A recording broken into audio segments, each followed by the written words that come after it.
Sì, forse sì, non sta parlando il primo oratore. Ecco.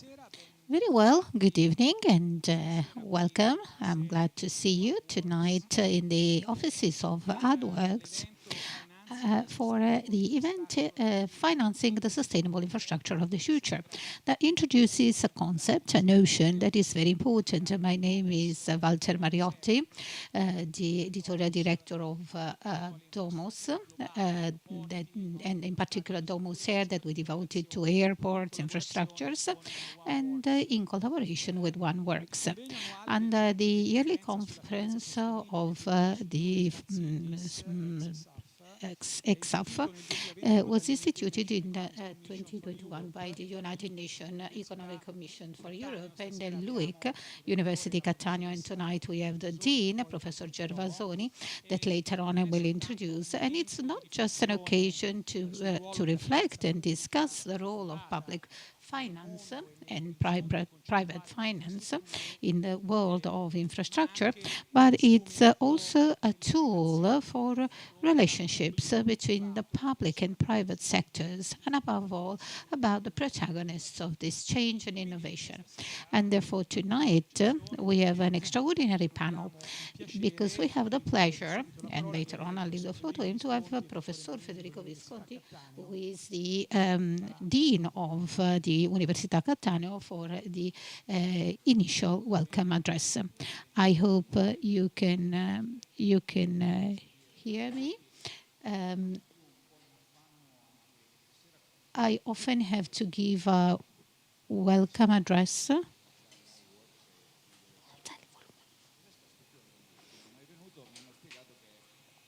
So they told me that the Topolino car was made here in the 1950s. Immedesimandosi nella gestione proprio del prodotto. And there is something in common with Luke because we are also in a factory. In our case, it's a textile factory. So this is the first common denominator I've identified in this infrastructure that was requalified and regenerated. And then while chatting with you, I discovered that a few weeks ago an event was organized here related to Fashion Week. And at a certain point, they showed a virtual boat and the history of Luke. I wasn't there actually, but they also designed and made the Venice harbor when in some secret rooms, Paul Kayard. There is an echo, apparently. Do you want me to stop or shall I continue?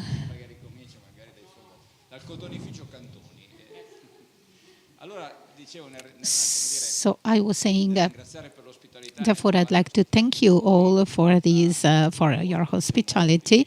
I'm trying to identify these common elements.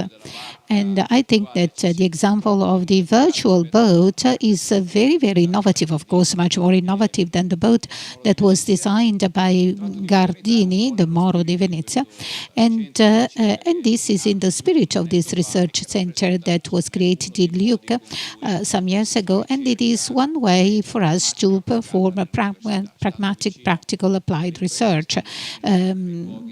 Working and collaborating with companies and, of course, learning ourselves to then teach our students what we learn. And so there is a certain virtuous cycle with the university and entrepreneurs, which is a collaboration that we cherish very much, and also with a great deal of success.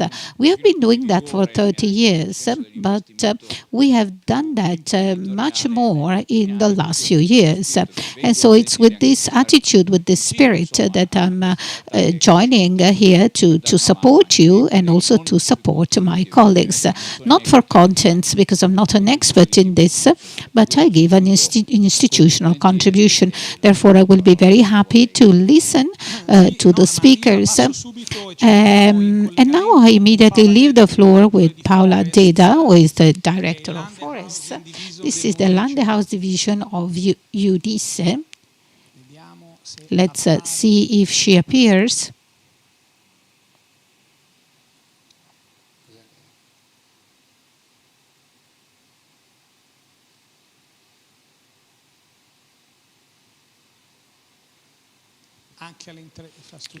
And also digital infrastructures take some time to work. In teoria qualcuno che è collegato non è che... Ma Paola Vida è collegata? No. Sì, adesso sì, ma non si vede, non si sente. No, diamo un clima un po' troppo...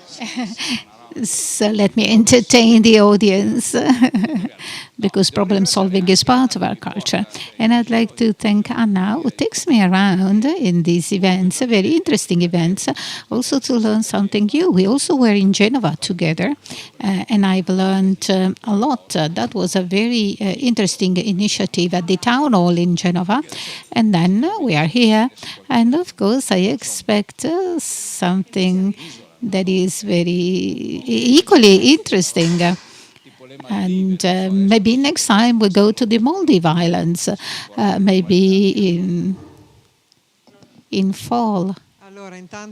Well, while we wait for Paola Deda to connect with our reference contact of UNESE, we can ask Giulio De Carli, who is redesigning a Caribbean island, to organize the next event down there. And perhaps Giulio... Oh, yes, we can see Paola now. We can't hear her, but we can see her.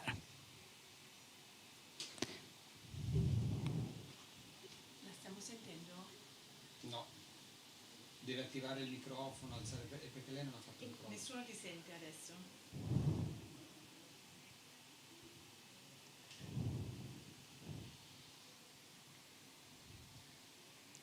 Non so se da remoto vedono.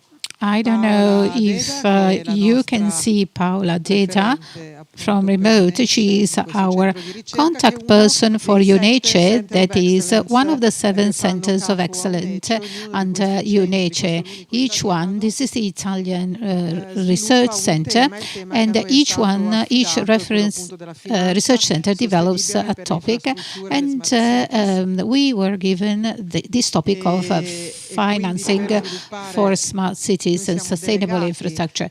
So we are delegated by the UN to discuss this activity, this topic, through events and seminars.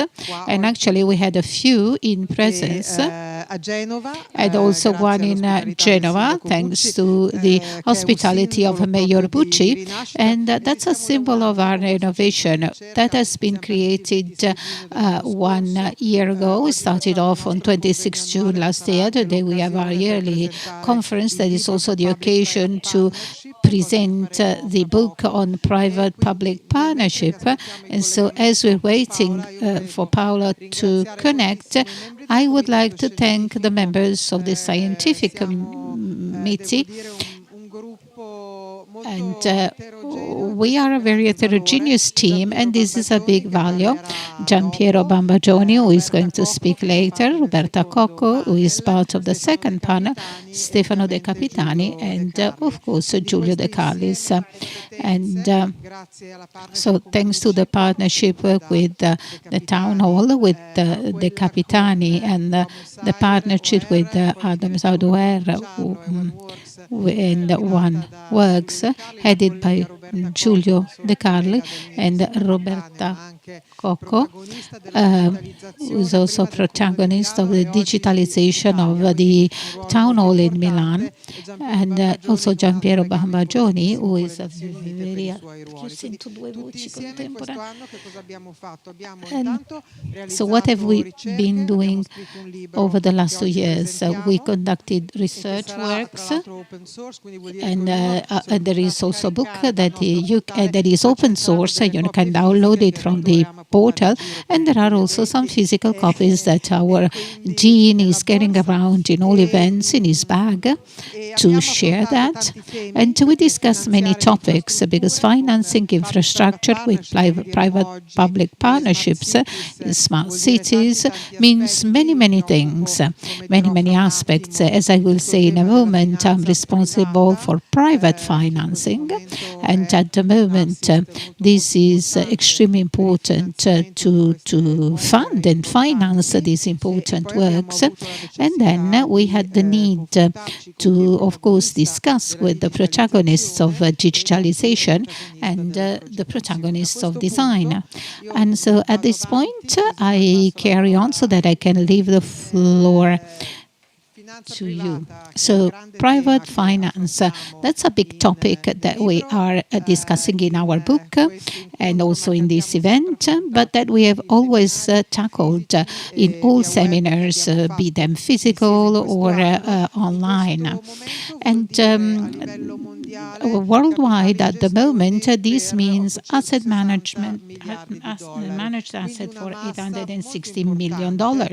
So a big amount of money that can be applied, that can be used together with public funds to implement projects that, of course, must be sustainable, because this is a key imperative also for those who work in the field of private financing, and that must be consistent with the public plans where the public bodies add funds that can be reimbursable or not reimbursable. And our country at the moment seems to attract a lot of interest. We have 14 active operators who are stable in our country, but based on an analysis we conducted on our XUF portal, you have the Observatory of European Infrastructural Funds, and this observatory is updated constantly. Well, there you will see that 30 large international players who are present in Italy have in their portfolio some Italian projects. This means that our country is attractive, and we believe that in a framework of stability of our system, that can keep attracting this capital. This capital isn't allocated because these big industrial infrastructural funds collect capital, invest them where opportunities are there. So if the right conditions are there in Italy, they will keep investing. And then, of course, we need to have new Italian players who can work on local projects and who can better interact with our public administration. Then we have the big issue of smart cities, which means to review the plans to build and create urban areas with a new logic.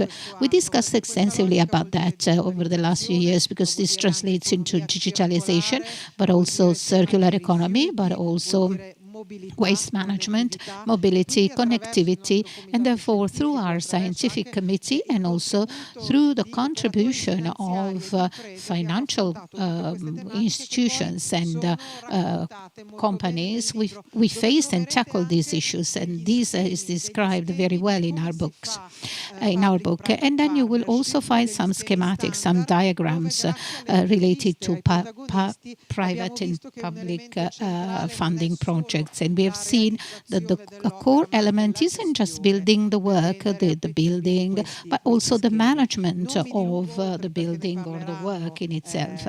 I don't want to dwell too much on that because all the other panelists will discuss this.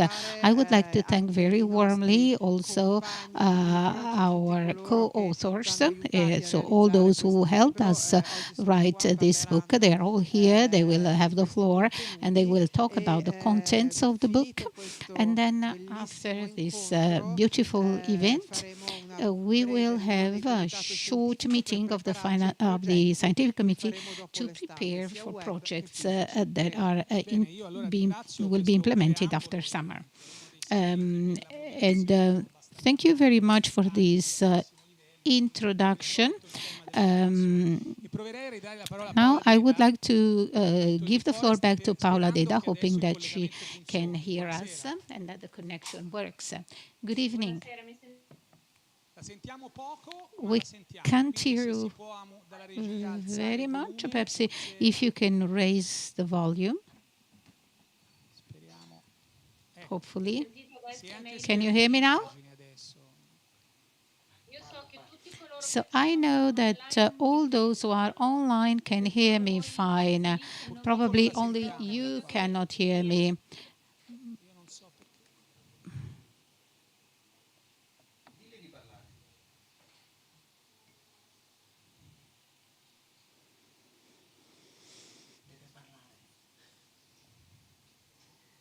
Pronto? Proviamo adesso, Paola. Paola, can you try to say something? So good evening, can you hear me? Forte e chiaro, diciamo. Yes, and now we can hear you. Buonasera. Very well.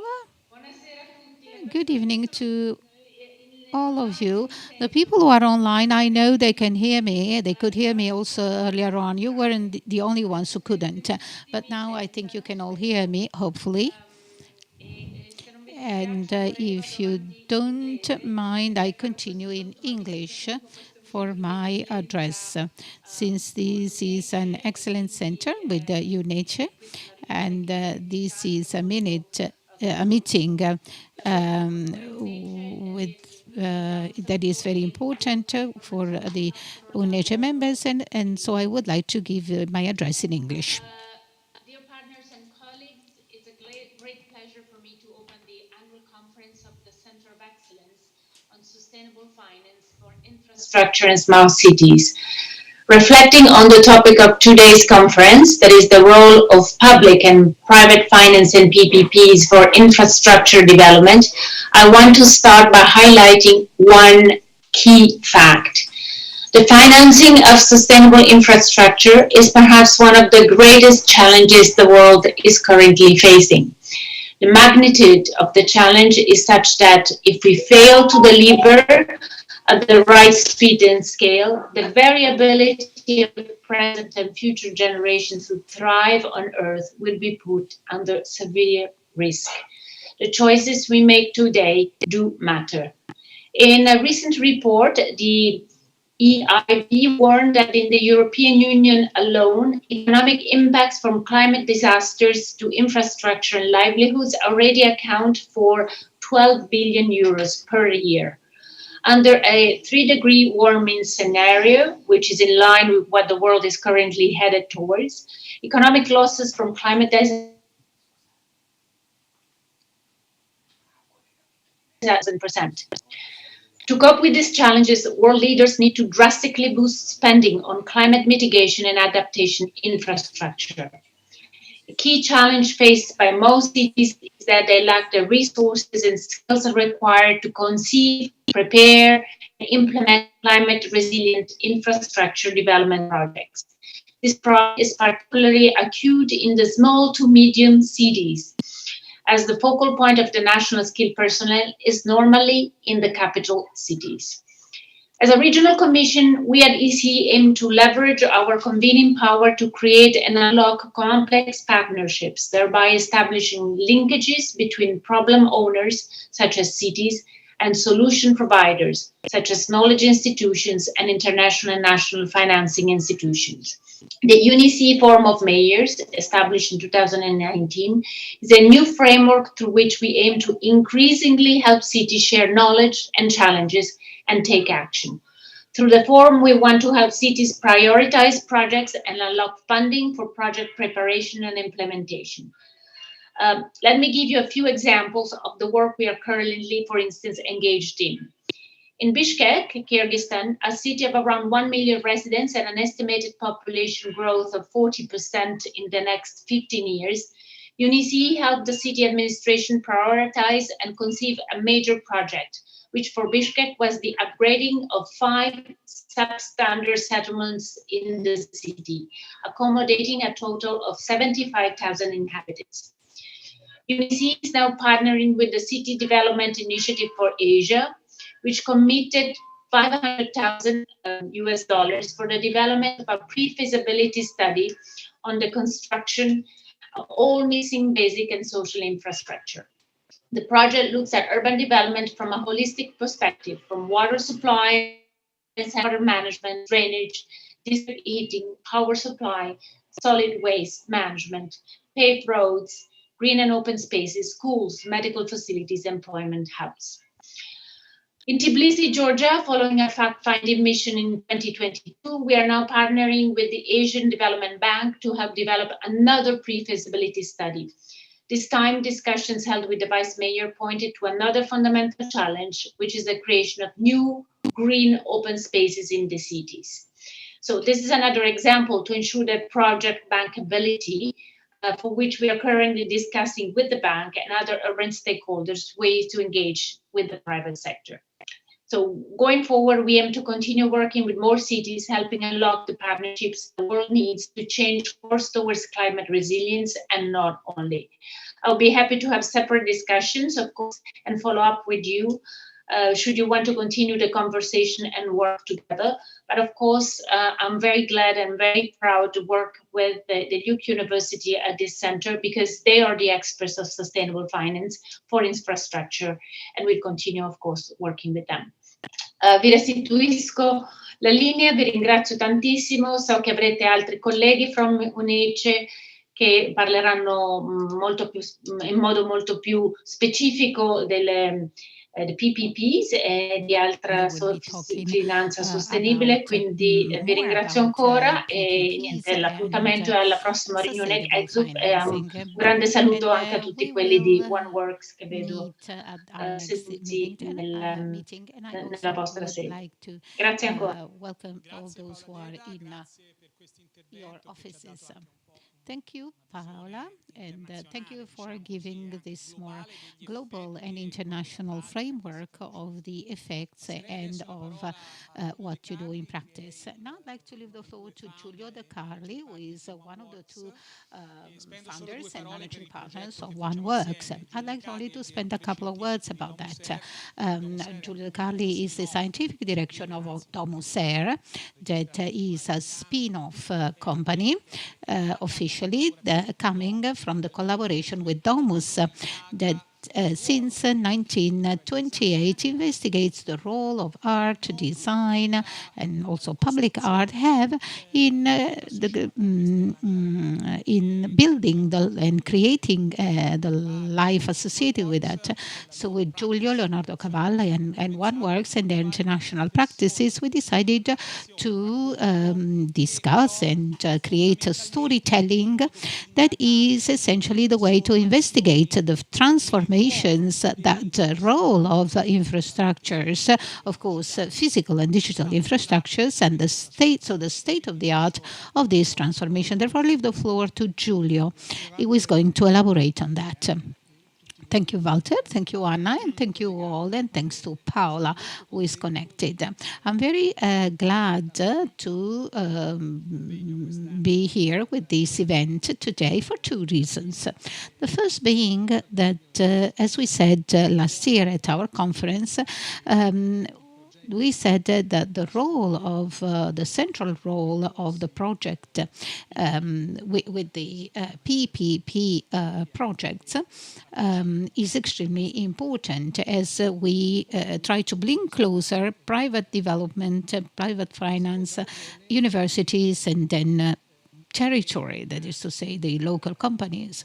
And also the second reason is that there is a close relationship between the centrality, the central role of this project, and the place where the project is developed. And I'd like to thank the Dean for the references he made to the factory and the analogies with the other factory that he mentioned. And so here, let's go back to where we left off last year, because we kind of planted the first nail, and so this new wire, these new discussions will continue not only through specialized events that Anna Gervasoni has already hinted at before, but also through other activities, such as the book, for instance, and these events where we take stock of the situation on a yearly basis. So I was talking about of this central project. So today, design is having challenges due to the challenges that we have around, because just to give you a figure, 6 billion for infrastructure was spent in our country over the last 5 years, and 13 billion are expected to be spent for the next 5 years. And probably we might not spend also part of that. And therefore, from the magnitude of what I've said, we can understand why design is having challenges. Well, it's having challenges because it has to manage at the same time standards and regulatory transformations, and then transformation of the places where design expresses itself. So this is a perfect panel to discuss about that, because we have people from research, from university, from finance, from and the place where these projects are made, and therefore we are all here together, and we can speak very openly. So the project is having challenges, but we have to try to accelerate and try to bring even closer than what we are doing right now, the programs that public and private clients have, with the capacity of the structure, where we have a large spectrum of these activities in relation to the buildings. So programs need to be written down and prepared with much more care and attention, by focusing on complexity much more so than in the past, so that the project can be implemented adequately looking forward. And so designers must work on this program by creating multidisciplinary teams, and by having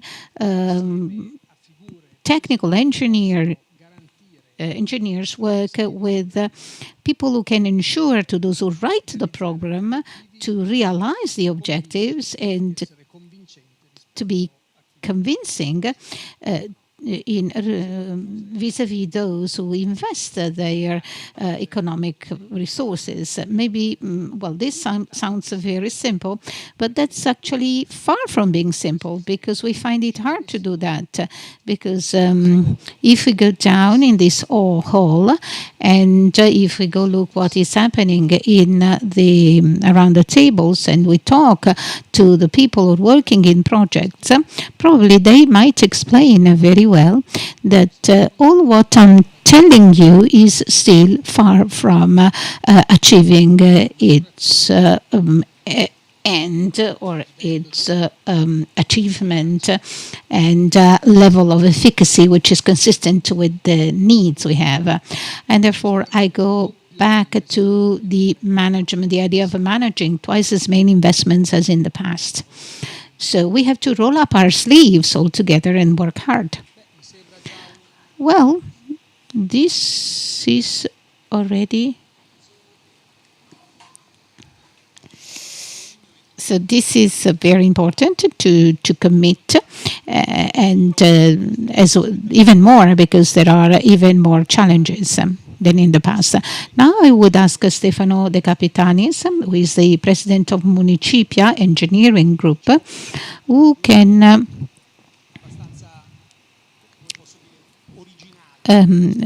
speak in a very original way about this topic, also in relation to what Mr. De Carli said. Yes, I try to do so. Thank you also on my behalf, and I'm happy to be here. I didn't talk to Giulio before the meeting, but I do see that there is a common attitude, a common feeling about what is going on. I would have said very similar things, and I will try to say them, but from another perspective. The work that the research center is doing is very valuable because despite it's a drop in the sea, I think we are raising awareness and expanding the culture on the collaboration between the public and private sectors to use financial resources, but not only financial resources, also other resources for the development of infrastructures and smart cities. So let's take a quick flashback that is instrumental for my speech. So we have been talking about smart cities for far longer than the last 3 to 5 years. I think we started discussing that or talking about that at the beginning of 2000.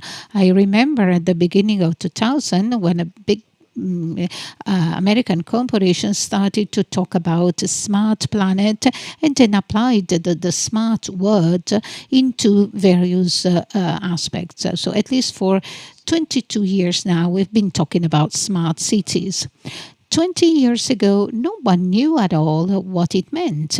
And maybe we don't know it very well today too. If we ask 10 people the meaning of smart city, each one would give a different definition. However, over this 20 years, there has been a ramp up, an acceleration, a very strong acceleration in terms of awareness and attention towards the topic of smart cities in various waves. So the first wave was the tendency, the super urbanization of cities, and therefore having to manage huge cities with tens and dozens of millions of inhabitants. And now we have the way of degentrification. And one of the very important topic is environmental sustainability, and also the crisis resulting from the pandemic and the energy crisis, at least in some areas of the world, also as a result of conflicts. So motivations have changed over the years, but the awareness that the places where we live must become more efficient, smarter, and more sustainable has been a constant factor over the last 20 years. Of course, with different interpretations, different instruments. Creating smart cities means many things. It means working on infrastructure. It means to rethink places, redesign, recreate destinations, and also it means also to work on public services and therefore make services for citizens such as transport, hygiene, safety, security more smarter and more intelligent. And the feeling I share with Giulio De Carli is that there is a kind of engine that is rotating very, very fast, but isn't applying its power to the full. However, I do see that. So nowadays we're all working hard. We're all working hard on these topics, but then the results are still limited. And referring back to what Walter Mariotti said at the beginning about the importance of relationships, because, you know, that's important. For things to happen for smart cities, we need to have relationships between different categories of subjects. So you shouldn't just have public players or private players or only universities, or because no one alone can make a difference, because actually that's what we're doing though. So each one is doing a little piece of the work, and the result is that we have many different projects, but uncoordinated and isolated. And I think that whether you live in Milan or in Turin or abroad, you cannot say my city is smart, of course. So my city is different, my city is smart, because we see that in our city there is something that works, something that doesn't, and there is a disconnection between various aspects on our daily life. Why is it so? Well, because probably we don't have a coordination, a systemic approach, an ecosystem in at play. And this is another key word, ecosystem.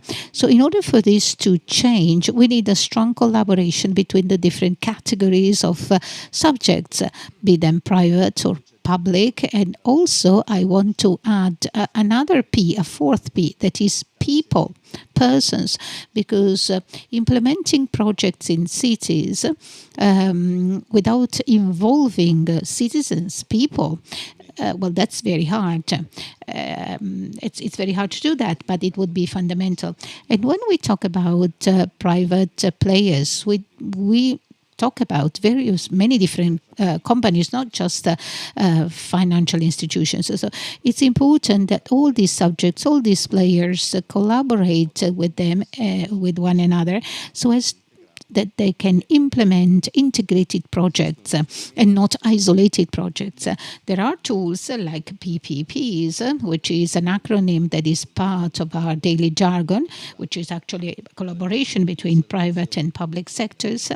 And as far as we are concerned, our company that works for many public administrations, however, this PPP is still a sort of myth, because it is still something that is very far away. There are only some virtuous, valuable examples that we can name, due to reasons that are everywhere, because public players may not be able to understand the perspective of private players, because they need to have the visibility on their investments and calculate returns. And on the other side, the private players maybe don't understand fully all the rules and all the standards and regulations that the public administration has to comply with. And so sometimes there are misunderstandings, even though efforts are being made to put these pieces, bring these pieces closer and make them interact. And personally, I'm appreciating a lot the efforts by the government. For instance, the recent initiative, which is very important, which is called Capacity Italia. I'm sure some of you know it, because the government is trying to create a task force, including some hundreds of specialists, involving centers like CDP in Italy, for instance, to make design and project competencies available to create end-to-end projects, for instance, to transform cities.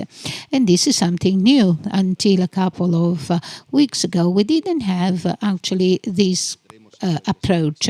We will see then whether this project will be implemented correctly. But I think that the approach is very good and accurate.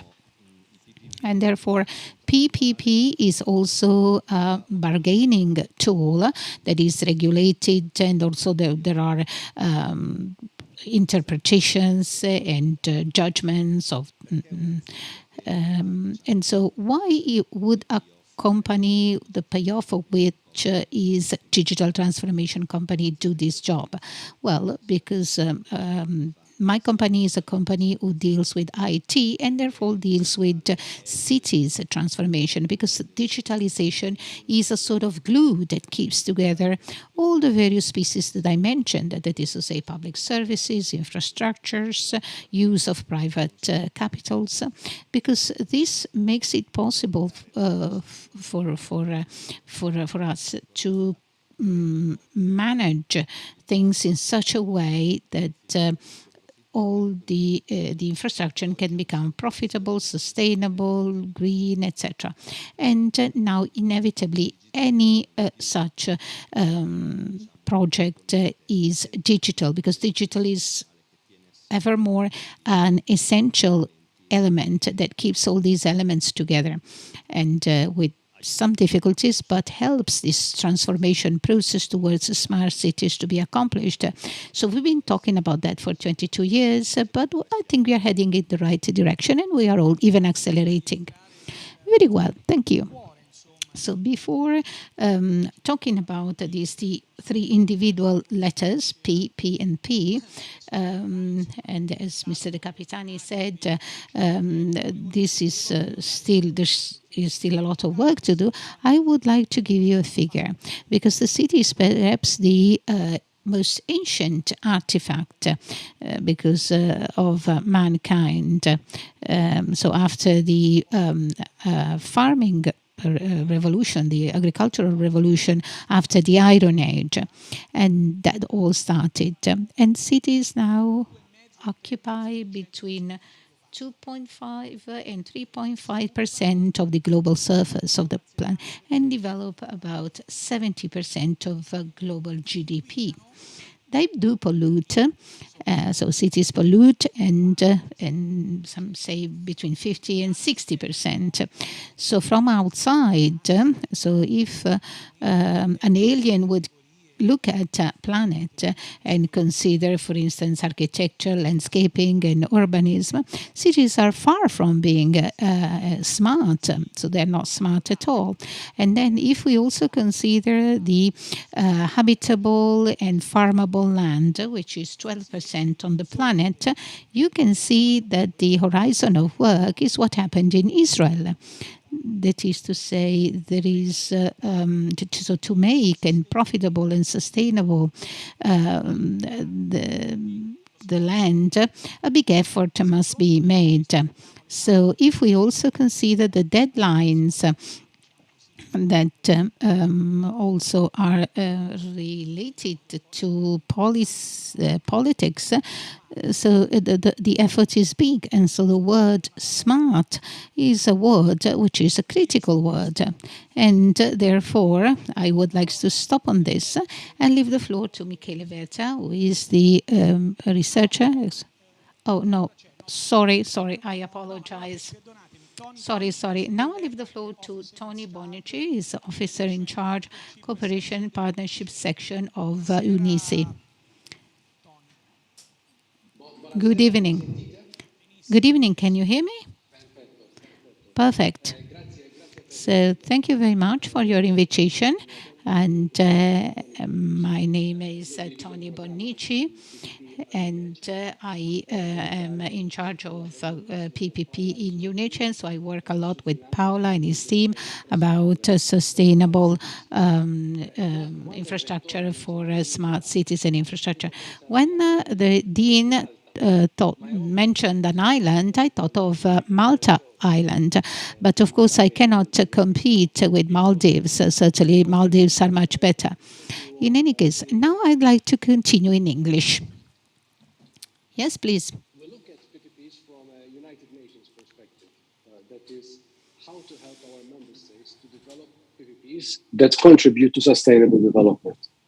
Our focus is on developing countries where legal and regulatory frameworks and public sector capacity is very, very challenging when compared to, say, Italy and other G7 countries. A previous speaker on this panel mentioned the challenges in PPPs when it comes to the dialogue, for example, between the public and the private sector. And this in a sophisticated economy like Italy. So imagine the situation in developing countries. And here our role is to bring some order and to provide technical assistance. Project finance was already mentioned by a previous speaker on this panel. It's clear, we all know that the dual characteristics of a PPP are project finance and a long-term contract between the public and the private sector for the design, finance, construction, etc. Of assets by private sector. So I have 3 points and one general observation, if you allow me. Let me start with the general observation on an interesting fact. Our sister organization in the UN, UNCTAD, who still have a capacity to do economic research, unlike us at UNECE, where we depend on partnerships like with institutions like our centers of excellence. And here I cannot thank you enough for the support you give to Paula and her team, which of course in turn helps all UNECE programs, including my program on PvP. So back to LANCTAD. So they reported in its recent publication, World Investment Report, that project finance in 2021 was more than 40% lower than pre-pandemic figures, with the decline impacting disproportionately the developing country. So what does it mean? Where does this leave us? It's clear that project finance still remains the main vehicle, financial instrument by which PPPs are delivered.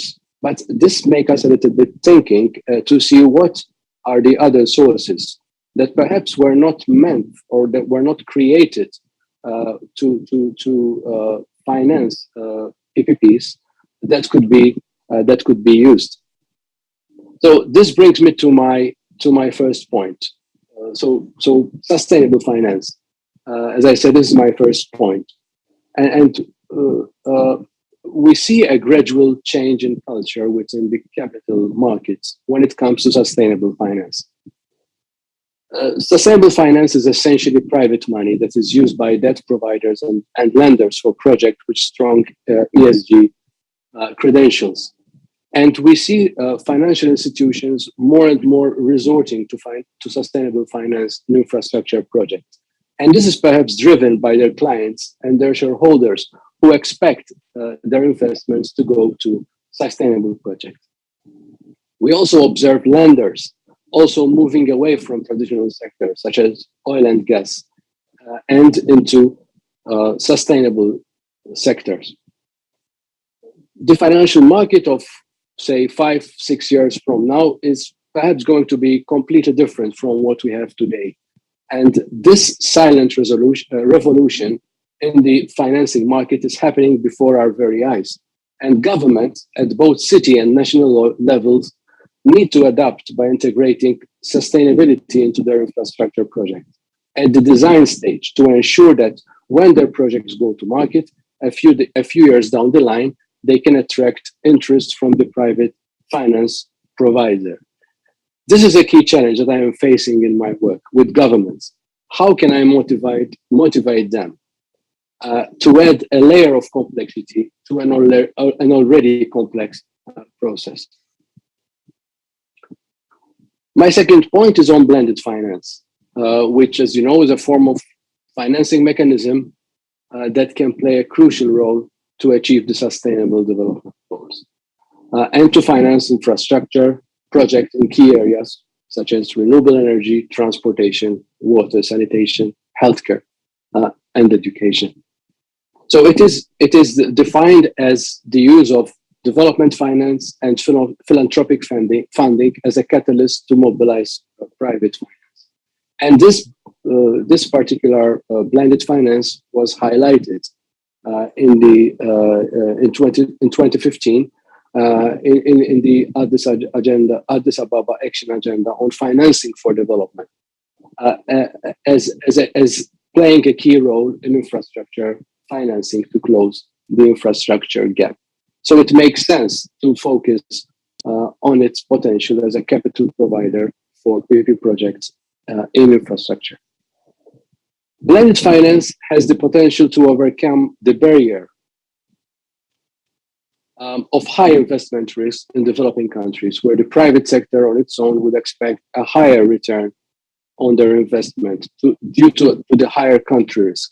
And this is precisely the goal of blended finance. It is to go where private finance would not go on its own. So de-risking projects is therefore a key benefit of blended finance. And we saw a number of projects around the world structured this way, where, for example, philanthropic money was used as equity, public donor money was used to subsidize the service to the population, and a mixture of public funding by development banks and private finance provided the debt. In most cases, this combination ensured that projects were bankable and, of course, allowed a rate of return to investors and the private partner. My challenge now is to collect a number of case studies that have used blended finance structures and put them in a guide to inspire our cities and our national governments to replicate them and to achieve the scale necessary to achieve the sustainable development goals. But we all know that in a blended finance structure, the private sector is benefiting from the risking of the project and is not being perhaps encouraged enough to adopt a different risk reward ratio. And this brings me to my third point on impact investing. And this is where the private sector is adopting a different risk reward ratio by investing in projects that generate social, environmental, and cultural impact. This is a type, as you all are aware, of private sector investment in developing countries where a below market rate of return on investment is expected and therefore going against the well-established high risk, high return concept. Impact investment is present in sectors such as housing, education, sustainable energy, and the supply is destined to grow. And this is fueled by a desire by clients of financial institutions to use their investments to create sustainable development impact. So just to give you an example, impact investing portfolios have tripled between 2017 and 2020 to over $700 billion, which shows that not just governments and philanthropic organizations should contribute to solving global challenges, but also the private sector has a key role to play in achieving the sustainable development goals. However, despite this rapid growth, impact investing is still not considered mainstream, and it needs to attract bigger and more diverse pool of investors. The sustainable development goals won't be achieved unless the private sector gets more involved in the financing of infrastructure, as there is not enough money, public money around to finance the infrastructure needed, without, of course, even mentioning the reconstruction costs of post-war Ukraine and in other countries ravaged by war and natural disasters. These combined put more stress on the achievement of the Sustainable Development Goals by 2030. I am very interested in assessing the impact of these investments, both before and after. And one idea that we have at UNC is to prepare a self-assessment matrix or evaluation methodology that governments at the city level or at national level and also investors can use to assess the social, economic, environmental, and cultural impact of these projects. In conclusion, I wanted to mention sovereign green bonds, which I have to say are not that relevant for cities, and they are more for national governments. What we see is that green bonds are a bit tricky for cities for a number of reasons, which of course include the legal power of cities to issue debt, an investment grade credit rating at the city level, and the lack of capacity at the city level to manage these kind of bonds. From a UN perspective, if sophisticated and large cities such as Milan and Rome have not issued green bonds, how can we advocate municipal green bonds in, say, Tirana or Belgrade? We first need solid experience in cities within the European Union before we can recommend this source of finance to other countries in Europe and Central Asia. Thank you very much. Over back to you. Thank you. We thank Tony Bonici for his contribution. And let's now discuss the chapter of the book that Mr. Gervasoni hinted at, leaving the floor to Roberto Pasquarelli from the Tax and Legal Office. I hope you can hear me well. Yes. We can see you and we can also hear you. So first and foremost, thank you for your kind invitation. And myself and Michele later after me will try to give you general indications about the book that we contributed to. Carattere generale e se posso permettermi Try to be concise if possible. Yes, I will be very concise. Yes, don't worry. Yes, so let's say that the goal of the book was to describe how within this transition, digital and ecological transition at the international level, so the subject of alternative finance could work and their potential in financing smart cities and sustainable infrastructure. We started from general considerations at the beginning regarding a growing awareness about the importance of mitigating climate change and the role of the European Union. And then we gave specific definitions of smart cities and sustainable infrastructure, trying to highlight the contact points between these two elements. As was said earlier on, two cities do have a strong impact on pollution, climate change, and therefore it's important to make sustainable urban infrastructure and preserve the ones that are already available. And in order for us to do so, we have to be able to rely on large relevant financial resources. And in the book, we discuss the importance of private capital. And we considered private equity and venture capital funds, which are experiencing, like the whole of asset management industry, so they're experiencing a deep change, they're reorganizing their investment strategies, they're launching new investment products that will tend progressively to achieve and to have sustainability goals. And within this picture, within this framework, a key role is that of infrastructural funds. And in particular, in the book, we made reference to the PPP tool. And I leave the floor to Michele, who is going to describe this in greater details. Well, so there is not even the need for me to introduce the next speaker. But so Michele Vertua, researcher from from the University of Castellanza.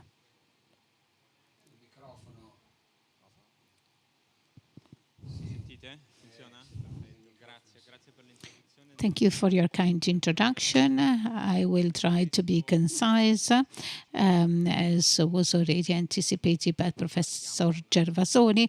We start from a detailed description of the technical modalities to implement project financing, starting from a definition, from the identification of the key characteristics, and I try to summarize them very quickly. Actually, this is mainly related to the legal separation, so the ring fencing between the project company made on purpose to make a certain initiative and the promoters on the other side who have no direct relationship with the structure and the company that is, or the vehicle that was created for that initiative in particular. And as a consequence, there is a strong and remarkable impact of the actual realization of cash flows and cash resulting from the project. So this will be completely disconnected from the equity of the promoters of the project. This is very important because in general terms, project financing is based on a market logic and therefore generation of cash flows that make it possible to realize the project. The PPP is part of this framework with a different role, as was described in the text, with various models, so based on each specific project to implement, therefore based on the type of work which can be so-called hot work that is completely remunerated and covered by the market, or cold or warm or cold works, whereby the public administration will participate to a different extent to finance the costs. And this aspect is important. However, in the book, we highlight another element that was also described by Giulio De Capitani and Giulio De Carli, because PPP isn't just a kind of financial box, but it's actually a true collaboration between private and the private sector and the public sector, which must aim at providing benefits to both. For the public sector, we have to consider with attention the distribution of risk and the value for money for the public administration that must be higher and greater compared to other solutions like the bids and the subcontracting everything. For the private companies, for instance, for private capital companies who have a long-term portfolio, this can be very beneficial because generally these works, these projects have a long life and foreseeable cash flows. And this is very important at a moment when financing is changing and therefore there is let's say a shift from the regular market to private equity, and therefore this can be beneficial for both types of subjects. So I try to summarize the book in order not to dwell too much on that, but our conclusion is based on showing some specific aspects that are important to increase the efficiency and effectiveness of this tool. We focus on the role of the public subject as a facilitator.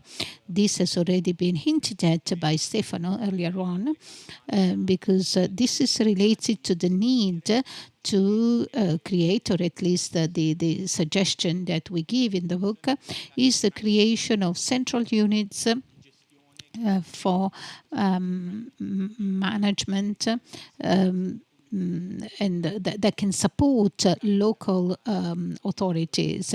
So we had the chance to interview local administrators who express this difficulty, the difficulty of managing complex systems and products in time-wise and in terms of competencies needed.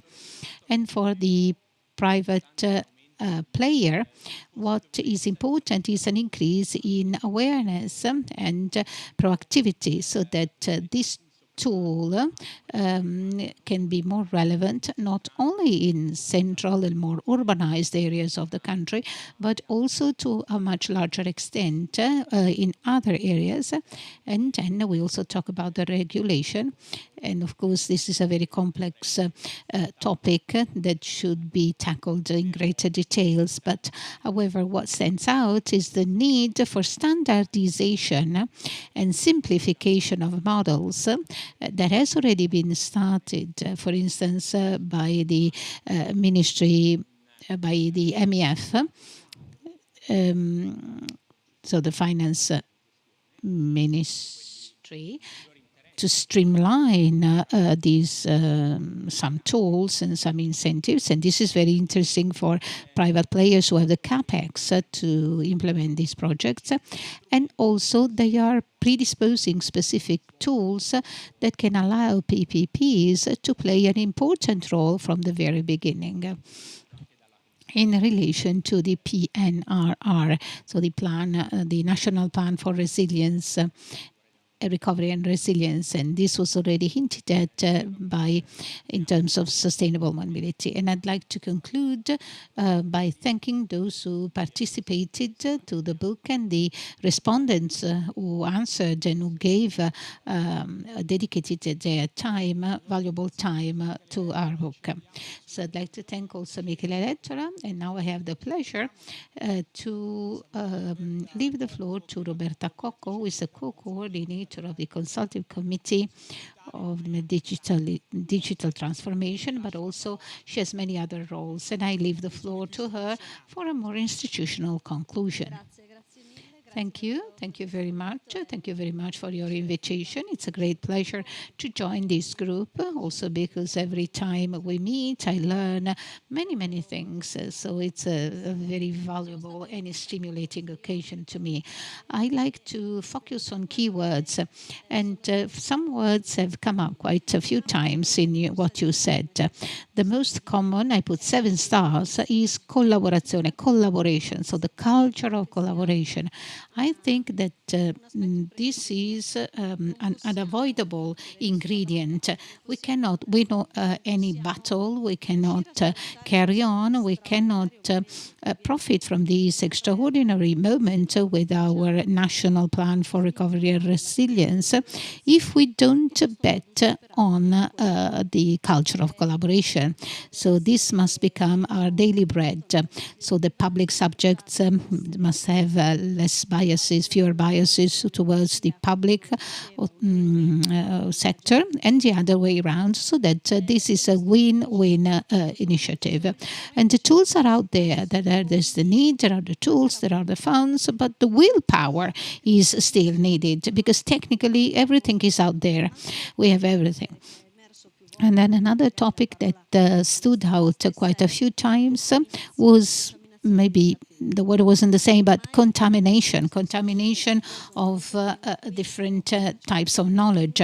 Every time I come here, I congratulate Giulio on that, and I see all these young people who are working together, collaborating, and some have even 3 computers in front of each of them. I thought I am an alien because I often use 3 computers, but when I see that also young people do that, I'm reassured.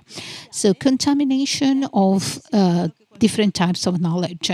And someone said we should add another P to the PPP, a 4th P, that is to say P for people. And I'd like to introduce a topic that is also very important. It's the topic of digital competencies. And I believe this is my field of expertise, but I think that on the one side we have all the tools and all what we need, but on the other we have a huge risk, because if we don't work together to increase the digital competencies of this country, we will never ever be able to share and distribute the benefits of the work we are doing. So digital competencies for the citizens, we have 10 million people who not even have basic competencies. So they don't know how to open a mailbox or access the internet. Then specialized competencies in ICT. Recently, I made an assessment to understand how many specialists are needed on the market, and we are in the order of 400,000 people. So at the moment, 400,000 specialists are missing on the market with specialized competencies. On the other side, we still have unemployment among young people. We have a lot of people who are leaving the labor market.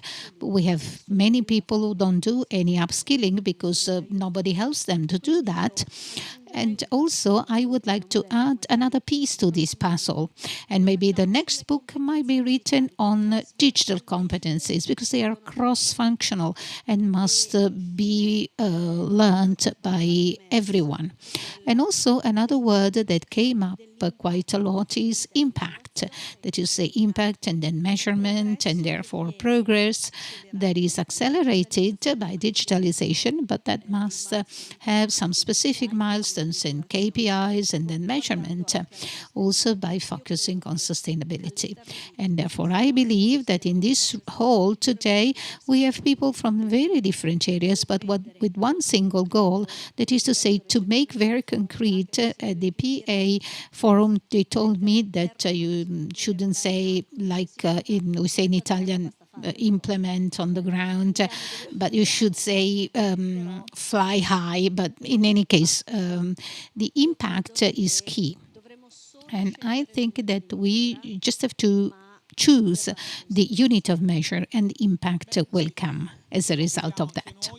That's what we also wish, and thanks to Roberta Cocco for her contribution, for her summary.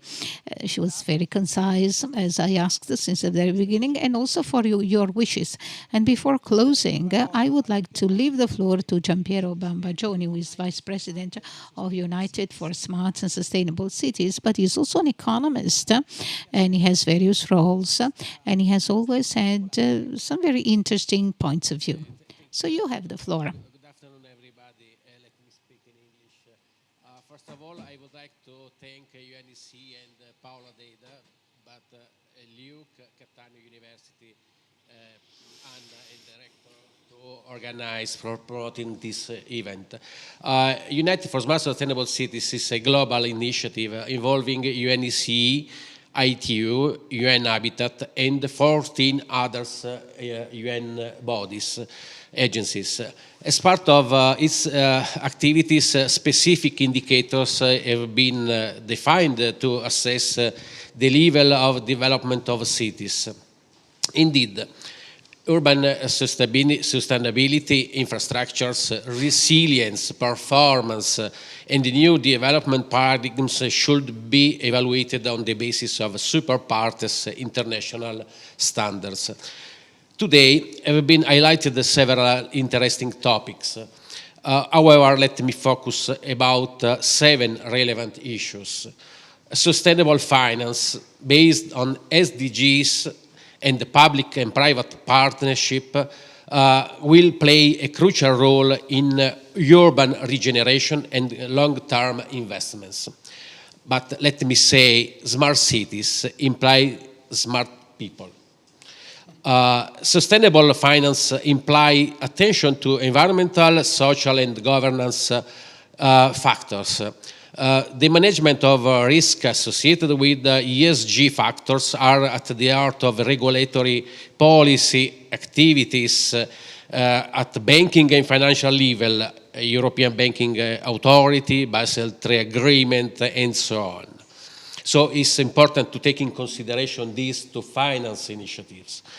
Sustainable urban development changements, resilient housing and infrastructure imply long-term policies, innovation and green projects based on the financial resources as loans, grants, or private capital, sometime in public-private partnerships. With the reference to PPPs, and let me thank Tony Bonnici for the overview of UNEC activities in this sector. PPPs are at the same time an innovative way of carrying out relevant projects and an opportunity to finance them. Again, urban regeneration and large-scale transformation projects should be sustainable from an economic and financial point of view, with clear social benefits and high impact of the investments. To attract capital, it is necessary to pay attention to indicators such as the return on investments and return on equity. Last but not least, in order to involve private capital, it is necessary to design green projects with an investment impact. Indeed, funds and investments vehicles specialized in impact investing are growing. Let me conclude by saying that PPPs and private capital represent a development opportunity for Italy and for the 56 countries of the region to implement policies and complex projects of public relevance and to improve the quality of life of citizens. Thank you very much. Grazie, grazie allora anche al dottor Bambagioni per Thank questa you, Mr. visione Bambagioni, for this institutional and global vision. I would like to conclude going back to the beginning, so to what Professor Gervasoni said at the very beginning. I believe that it's important to introduce the word people, persone, and therefore and also in the ESG acronym, we should review and change this acronym. And I'd like to give you one last figure that I prepared, which is interesting. So the two keywords I would like to focus on is regenerate, reconcile, and rebalance. And when I was born in 67, global economy, when I graduated, it was 20 million. And now we are at 90 and heading towards 100. There's a problem that we are running, but the planet doesn't. And for the Homo sapiens has gone very much far ahead in these 350 million years, especially the last bit of this period. However, the planet hasn't. And so there is a sort of Doppler effect for the planet, and therefore the asymptotic curve that needs to be rebalanced. And it will take time and investments for us to do that. And I think, and also reconcile, rebalance, and regenerate can be at the basis of investments and activities. I'd like to thank all the guests, One Works, and the next event. We are trying to organize more, and we will continue. Thank you. Have a nice evening.